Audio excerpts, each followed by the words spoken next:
Buenas tardes, queridas estudiantes de grado sexto. Hoy vamos a dar cumplimiento a la clase número 3 correspondiente a esta semana. Bueno, días atrás venimos estudiando el tema número 2, el acto moral. Hoy vamos a ver los impedimentos del acto moral. Entre otras cosas, vamos a ver sobre la responsabilidad moral. Aquí vemos una imagen de un papá, una mamá y una niña que realizan un acto moral, ya que van por el andén respetando la señal de tránsito. Para recordar, el objetivo ya se los he repetido en las dos clases anteriores. La importancia del tema ya se los justifiqué en el video número 2. Y el estudio del vocabulario, no se les olvide, ya les había dicho también en clases anteriores en qué página se encuentra para una mejor comprensión del tema. Y hoy sí van a leer de la página 46, aquí les voy a rayar, de la página 46 a la 47 del libro, donde se encuentra el estudio de este subtema que se denomina los impedimentos del acto moral, pero que yo acá lo voy a denominar la responsabilidad moral. Bueno, muy bien. El derrotero el día de hoy va a ser el siguiente. Primero vamos a ver una retroalimentación de la clase. Segundo, vamos a ver un video sobre Aristóteles. Tercero, vamos a explicar el subtema número 3. Cuarto, vamos a hablar de dónde pegan el cuadro número 3. Y quinto, vamos a hablar de las indicaciones de la actividad 2.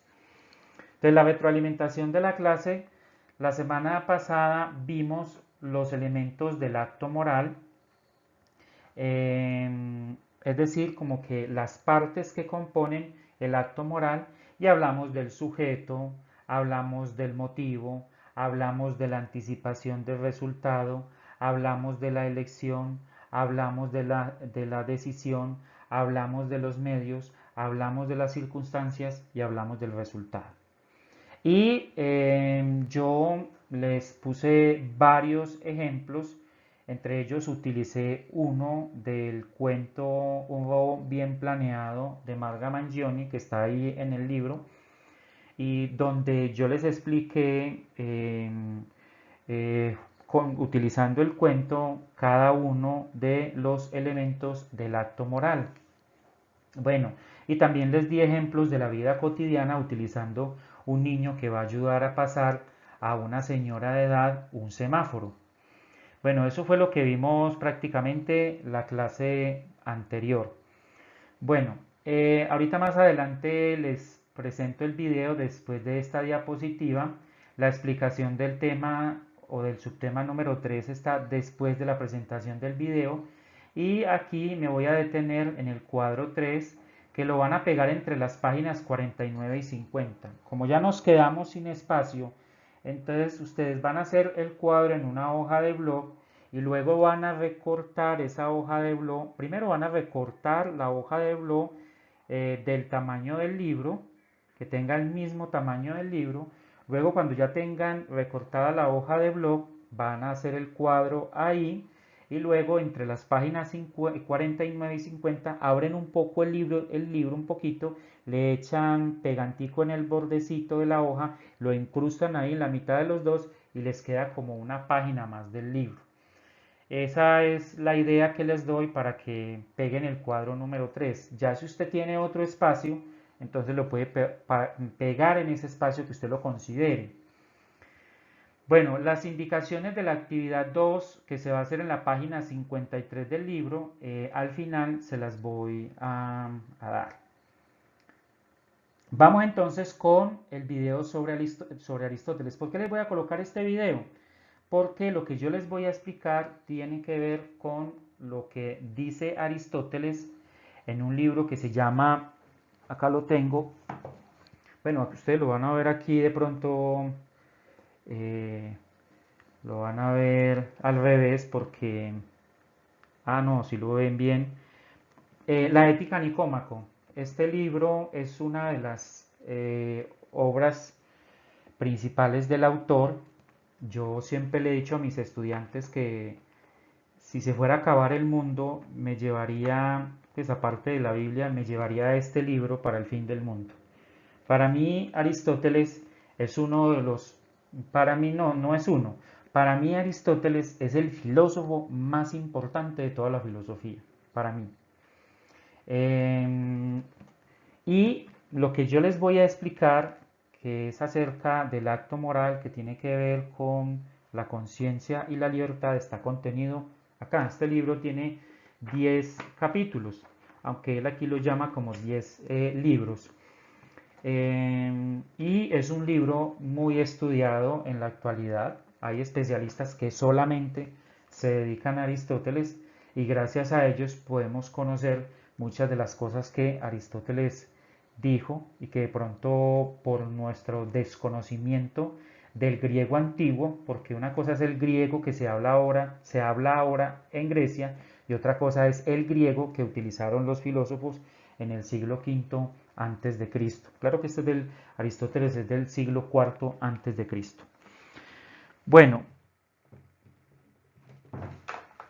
entonces vamos con Aristóteles. Es un video muy breve para que lo vean y sepamos entonces quién es. Aristóteles nació en el año 384 a.C. en la ciudad de Estagirita, no lejos del actual Monte Athos, en la península calcídica, entonces perteneciente al reino de Macedonia. Su padre, Nicómaco, fue médico del rey Amintas III de Macedonia, hecho que explica su relación con la corte real de Macedonia, que tendría una importante influencia en su vida. En el año 367 a.C., cuando Aristóteles tenía 17 años, su padre murió y su tutor Proxenus lo envió a Atenas, por entonces un importante centro intelectual del mundo griego, para que estudie en la Academia de Platón. Allí permaneció por 20 años. Tras la muerte de Platón, en el año 347 a.C., Aristóteles dejó Atenas y viajó a la ciudad de Aso, en Asia Menor, donde vivió por aproximadamente 3 años bajo la protección de su amigo y antiguo compañero de la academia, Jeremías, quien era gobernador de la ciudad. Cuando Jeremías fue asesinado, Aristóteles viajó a la ciudad de Mitilene, en la isla de Lesbos, donde permaneció por 2 años. Allí continuó sus investigaciones junto a Teófrasto, nativo de Lesbos, enfocándose en zoología y biología marina. Además, se casó con Fitias, la sobrina de Jeremías, con quien tuvo una hija del mismo nombre. En el año 343 a.C., el rey Filipo II de Macedonia convocó a Aristóteles para que fuera el tutor de su hijo de 13 años, que más tarde sería conocido como Alejandro Magno. Aristóteles viajó entonces a Pella, por entonces la capital del Imperio Macedonio, y enseñó a Alejandro durante al menos 2 años, hasta que inició su carrera militar. En el año 335 a.C., Aristóteles regresó a Atenas y fundó su propia escuela, el Liceo. Llamado así por estar situado dentro de un recinto dedicado al dios Apolo Licio. A diferencia de la academia, el Liceo no era una escuela privada y muchas de las clases eran públicas y gratuitas. A lo largo de su vida, Aristóteles reunió una vasta biblioteca y una cantidad de seguidores e investigadores conocidos como los peripatéticos, llamados así por la costumbre que tenían de discutir caminando. La mayoría de los trabajos de Aristóteles que se conservan son de este periodo. Cuando Alejandro murió en el año 323 a.C., es probable que Atenas se volviera un lugar incómodo para los macedonios, especialmente para quienes tenían las conexiones de Aristóteles. Tras declarar, según se cuenta, que no veía razón para dejar que Atenas pecara 2 veces contra la filosofía, Aristóteles dejó la ciudad y viajó a Calcis, donde murió al año siguiente en el año 322 a.C. por causas naturales.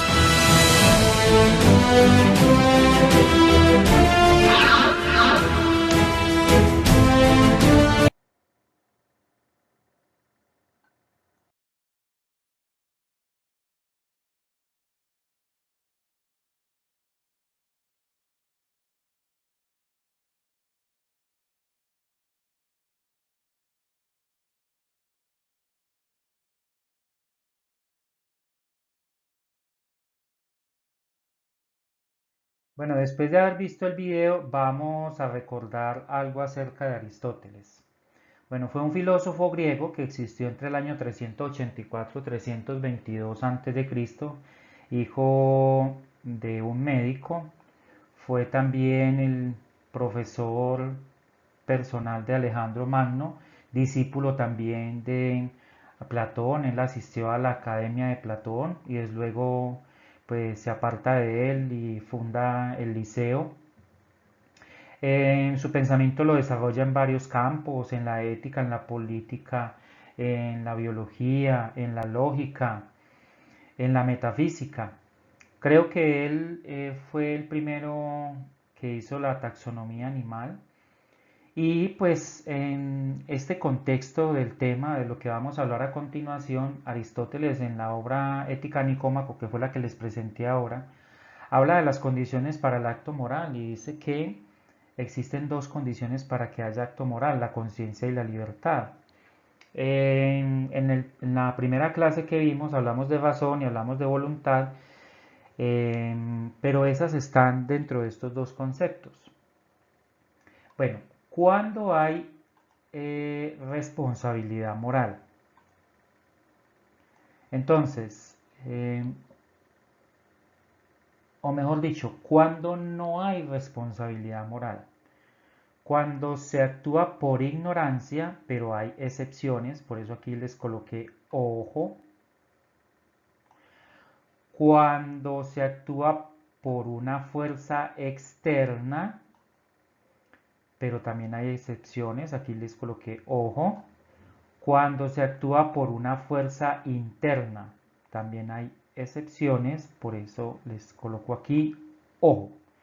Entonces, vuelvo y repito, no hay responsabilidad moral cuando es por ignorancia, por una fuerza externa o por una fuerza interna. Vamos con el primer caso, dice: por ignorancia, quien actúa por desconocimiento de las circunstancias o consecuencias de su acción. El mejor ejemplo es un niño pequeñito que no tiene un desarrollo cognitivo todavía, no conoce bien su entorno, no tiene una buena capacidad de orientación, de cálculo.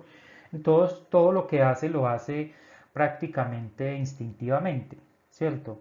Entonces no se le puede atribuir una responsabilidad moral frente a lo que él haga.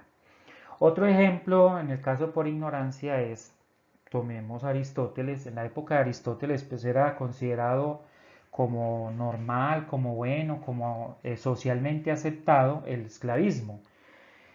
Entonces los extranjeros que eran capturados eran esclavizados. Pero es que el contexto socio-histórico en el que se encuentra, o histórico-social mejor, en el que se encuentra Aristóteles y los griegos de su época, más las circunstancias y todo, y el desarrollo del pensamiento que había hasta entonces, les impedía reconocer en los esclavos a personas libres, ¿cierto? A ciudadanos libres que hacían parte de la polis, de la ciudad-estado. Entonces, en ese caso también no podría catalogarse como el esclavismo en la época griega como una responsabilidad moral. Bueno, aquí, como les mencioné, les hablo del ojo porque sí hay responsabilidad moral cuando la persona ignora lo que pudo haber conocido o lo que estaba obligado a conocer. Les voy a dar dos ejemplos. El primero: una persona conduce un vehículo de noche. Sus luces delanteras, pues las principales, las farolas principales, no alumbran muy bien. Sin embargo, sigue su marcha. Resulta que en una curva no ve, bueno, en una curva no, mejor en una recta, no ve un carro que está estacionado al lado de la carretera y se estrella contra él. Bueno, primero, él ignora el carro que estaba ahí, no lo vio.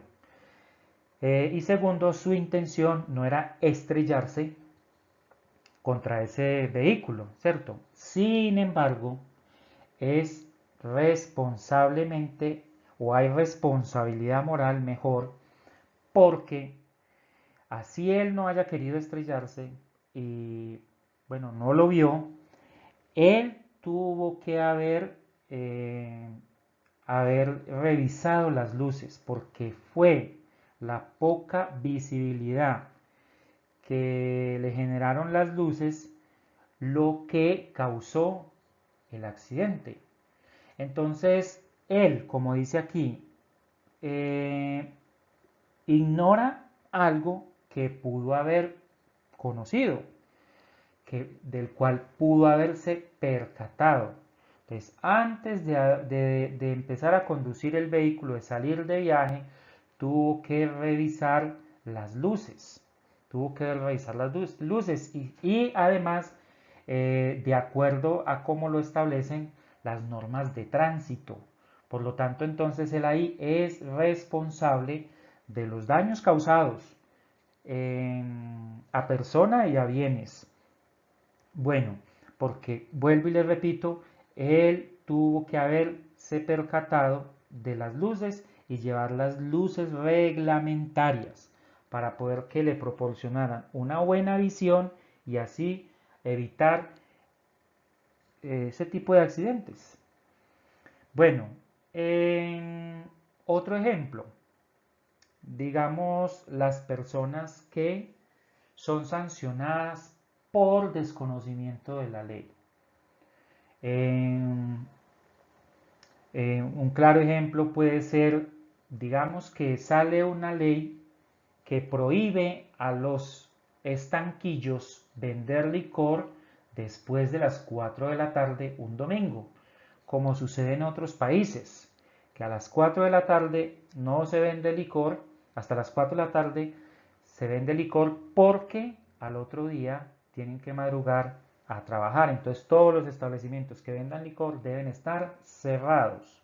Digamos que en Colombia se establece esa norma y una persona que tiene un estanquillo vendió licor después de las 4, las 5, las 6, 7 de la noche y viene la policía y le cierra el establecimiento. ¿Por qué? Porque hay una ley que ya prohíbe la venta de licor los domingos después de las 4 de la tarde.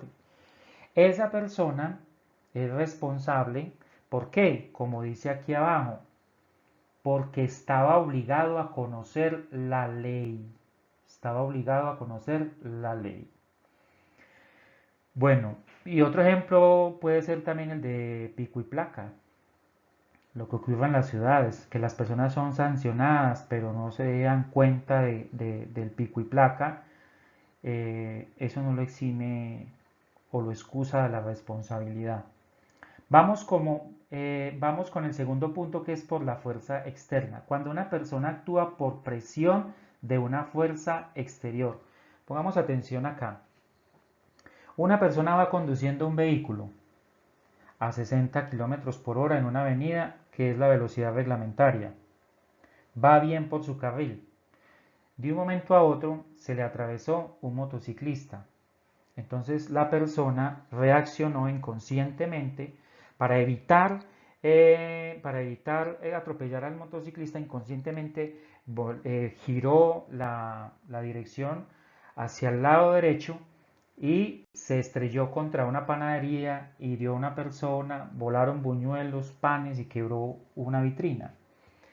Esa persona iba bien por su carril, consciente de que iba manejando, pero una fuerza externa, o sea, el motociclista que se le atravesó, hizo que inconscientemente pues, reaccionara por instinto y fuera a dar a la panadería. Entonces ahí no hay responsabilidad moral. No se le puede decir que es un mal conductor, no se le puede decir que es una mala persona, pero sí hay una responsabilidad civil. Si el carro está asegurado, debe responder por los daños. Si tiene también el SOAT, pues deben llevar a la persona herida al centro médico. Y si no, pues al señor le toca pagar todos los gastos. Ahora bien, ojo, aquí dice, hay responsabilidad moral en menor grado porque no es posible que una fuerza exterior anule totalmente la voluntad de una persona. Con este ejemplo voy a ilustrar lo que acabo de leer. Usted es una contadora de una empresa.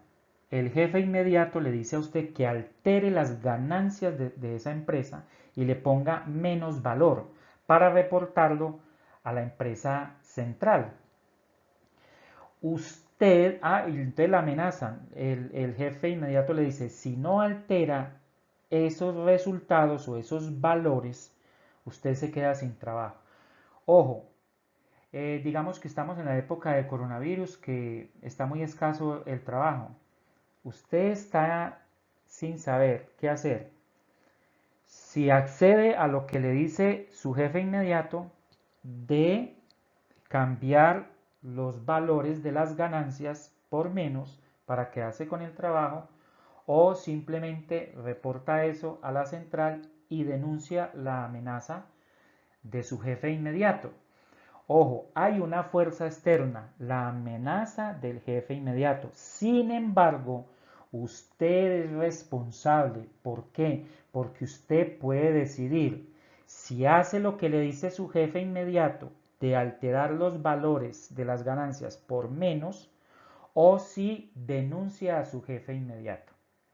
Entonces, ahí hay una decisión, no hay una anulación completa de la voluntad, a pesar de que hay una coacción a la libertad, hay un límite a la libertad, no hay una anulación completa de la voluntad. Además, usted es consciente de lo que va a hacer y puede decidir si hace lo que dice el jefe inmediato de alterar los valores o si más bien lo denuncia. Y eso también pasa en otras circunstancias. Entonces, en este caso usted es responsable. Claro que en un grado menor al de su jefe inmediato, porque su jefe inmediato es el que está amenazándola. Entonces ahí hay responsabilidad, Bueno, y en el caso del señor que se estrelló o fue a dar a una panadería, no hay responsabilidad moral porque ahí él actuó instintivamente. Entonces la fuerza exterior que fue el motociclista, sí prácticamente, pues, para poder reaccionar de inmediato, no era consciente y reaccionó de una manera instintiva y fue a dar a la panadería. En cambio, en el caso de la muchacha contadora, hay presión, hay una fuerza externa, pero hay conciencia de lo que va a hacer. Y la persona finalmente termina tomando la decisión. En ese caso sí hay responsabilidad moral, aunque menor, frente a la del jefe inmediato, quien la está amenazando. Y por último, por fuerza interna. Ojo, aquí dice, cuando una persona actúa por presión de una fuerza interna que no puede resistir. Ojo, ya les leo aquí, dice, hay responsabilidad moral únicamente cuando no se dan casos extremos de enfermedad donde se anula la voluntad de la persona. Todos los seres humanos tenemos pasiones, o sea, padecemos de algo. Ira, celos, envidia, etc. No quiere decir con esto que la ira, que es una pasión natural, lo exima a usted o la excuse a usted frente a la responsabilidad moral. Aquí estamos hablando de fuerzas internas que realmente anulan la voluntad. Y estamos hablando, por ejemplo, de una demencia, de una persona que tiene un deterioro cognitivo en el cual va perdiendo la memoria, va perdiendo su capacidad de cálculo, su capacidad de pensamiento, su capacidad de orientación. Estamos hablando de una psicosis, de un tipo de locura, o estamos hablando también de una esquizofrenia donde las personas escuchan voces, tienen alucinaciones, ven personas imaginarias que los mandan a actuar de determinada manera. En ese caso sí hay una anulación de la voluntad, pero en el caso de las pasiones, una persona por celos ofende a otra, es responsable de su acto. porque nosotros tenemos que aprender a manejar los celos, aprender a manejar la ira. Claro que hay grados de responsabilidad moral. Hay grados de responsabilidad moral. Bueno, espero que haya sido claro con este tema de la responsabilidad moral. Ustedes en el libro van a encontrar un texto donde hay ejemplos de impedimentos del acto moral y espero que los estudien y que cuando tengamos un encuentro presencial, pues ustedes aquí puedan anotar sus inquietudes, las escriban y cuando tengamos un encuentro presencial, si Dios quiere en las aulas, hacemos el debate o realizamos un café filosófico en torno al tema del acto moral.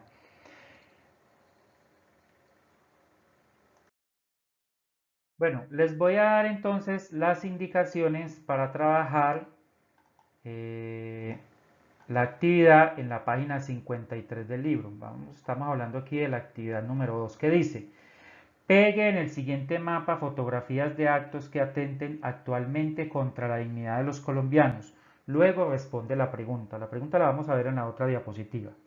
Entonces, ¿qué van a hacer ustedes? Ustedes van a identificar, de acuerdo a las últimas noticias que han visto, actos que atenten contra la dignidad de los colombianos. Por ejemplo, el asesinato de líderes sociales que últimamente están ocurriendo con mucha frecuencia. Segundo, la corrupción, por ejemplo, el tema del escándalo que ha habido por las chuzadas a los periodistas, algunos periodistas, atacando ese derecho a la libertad de prensa. Pueden colocar también fotografías del escándalo de corrupción de algunos alcaldes y gobernadores que están siendo investigados por los mercados. O sea, el dinero que se está destinando para las personas que en este momento se quedaron sin empleo, el dinero de los mercados se está desviando hacia el bolsillo de los políticos. Ese tipo de acciones que atentan contra la dignidad, el valor de nosotros los colombianos, esas fotografías las van a pegar dentro del mapa. ¿Listo? Si encuentran 4 o 5, entonces está muy bien. Lo importante es que se haga visible para yo identificar si usted me está haciendo bien la actividad. Entonces, pueden hacer por ahí pegar ahí dentro del mapa y delineando, o sea, que queden las fotografías bien bonitas dentro del mapa. Pueden pegar unas 4 o 5 noticias para yo identificar bien las imágenes y mirar a ver si me hizo bien la actividad o no. Bueno, ahora vamos a explicar la segunda parte de la actividad que dice: observe cada una de las fotografías que pegó en el mapa y escribe las posibles causas de tales actos. No van a escribir las consecuencias, solamente las causas. Entonces, si usted pegó una fotografía de la muerte de líderes sociales en Colombia, busca en internet causas del asesinato de líderes sociales en Colombia. Ahí va a encontrar, por ejemplo, que una de las causas es la restitución de tierras. Otra de las causas es que muchos de los campesinos no quieren saber más sobre cultivos ilícitos. Si usted colocó una fotografía, por ejemplo, de una manifestación o una protesta de personas a la entrada de un barrio en una ciudad determinada de Colombia, protestando porque tienen hambre, entonces una de las causas es que no les han llegado los auxilios o las ayudas necesarias. Entonces, de acuerdo a la cantidad de fotografías que tenga dentro del mapa, así va a ser el número de causas que va a escribir. Muchas gracias por su atención. No olviden las indicaciones del cronograma para el grado sexto que les compartí en Instagram. Y les deseo una feliz tarde y nos veremos pronto.